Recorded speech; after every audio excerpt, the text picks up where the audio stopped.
Cher président de l'Assemblée nationale du Katanga, cher président de la Sénat, cher gouverneur du Katanga, chers invités distingués, chers spectateurs, je viens très respectueusement auprès de votre haute autorité exprimer les sentiments les plus respectueux de tous les Katangais.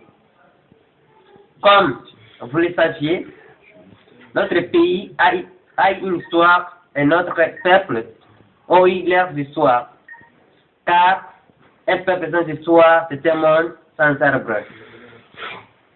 Son Excellence, M. Gabriel Kyungok Mwanza, Son Excellence, M. Moïse Katumbi Chapwe, vous êtes les deux acteurs de notre peuple.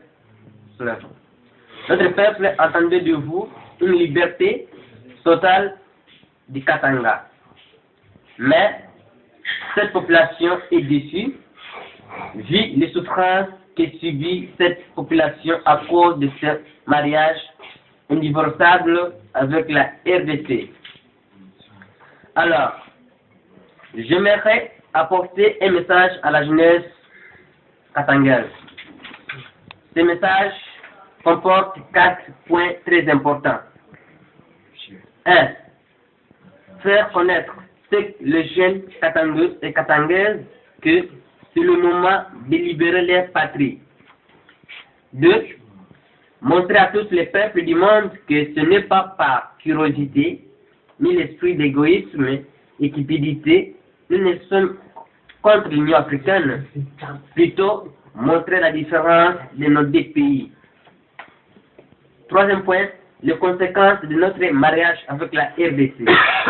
4e point, porter un message essentiel à l'ONU pour qu'ils analysent la situation. Car, selon sa constitution votée en 1777, ça semble être violé pour le profit des autres. Article 15 montre comment les Américains sont créés d'une même façon que nous, la liberté. Premier point, un message montre aux Katangais que c'est le moment de libérer leur patrie. Jeunes Katangais, voulez-vous subir, vous et vos enfants, le même sort que les Palestiniens? Voulez-vous être mesurés à la même toile que vos subordonnés? Voulez-vous être, nous serait-il réservé d'être à jamais les peuples et du monde entier et mis au bas de l'univers? Non et non. Il faut nous désolidariser de cette humanité de bas étage créée par les Congolais. Prouvez par vos actes que vous pensez différemment. Une nouvelle guerre de la libération commence. Les meilleurs combattront à mon côté. Toute l'idée de puissance impérialiste d'où qu'elle vienne doit être à jamais jugulée. On ne doit plus jamais revoir un militarisme congolais.